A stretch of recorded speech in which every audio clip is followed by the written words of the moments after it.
करीब 2000 साल पुरानी बात है। ग्रीस देश के मैसेडोनिया में फिलिप्स नाम के राजा का राज्य था। उसका एक बेटा था। वो चाहता था कि उसका बेटा वीर योद्धा, प्रजाप्रेमी के साथ साथ अपना राज्यपाट अच्छे से संभाले।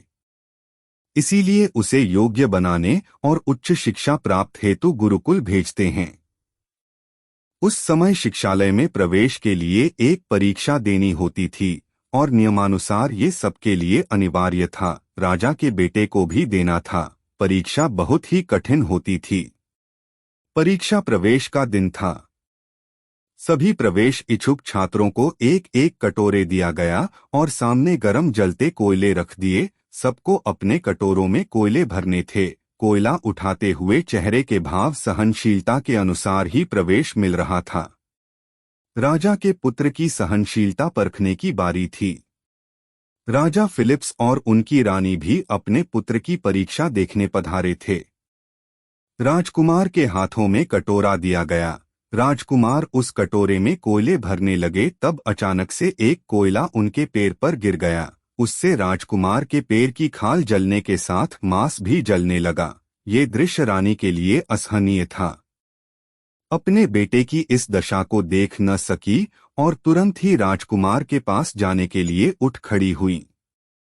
लेकिन राजा ने अपने हाथ के इशारे से उन्हें जाने से रोक दिया।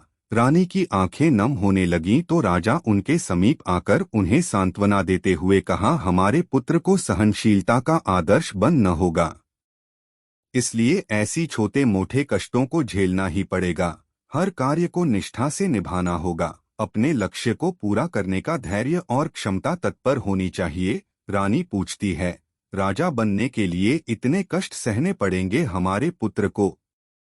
हाँ, हमारे पुत्र को आगे चलकर ग्रीस साम्राज्य को चलाना है। उसमें धैर्य, साहस, दृढ़ निश्चय, सहनशील इत्यादि सब में सभी से आगे रहना होगा। तभी हमारी प्रजा और सैनिकों के लिए उदाहरण बन पाएगा। अब रानी ने ये सब सुनने के बाद कुछ नहीं कहा। राजकुमार ने परीक्षा उत्तीर्ण कर ली और आगे चलकर सैनिक शिक्षा प्राप्त करने के बाद छोटी ही आयु में उन्होंने आधे प्रपंच को जीतकर पहले चक्रवर्ती बने। इस तरह पूरे प्रपंच की जीतने की हिम्मत दिखाई। वो थे ग्रीस साम्राज्य को सुप्रसिद्ध राजा एलेक्जेंडर।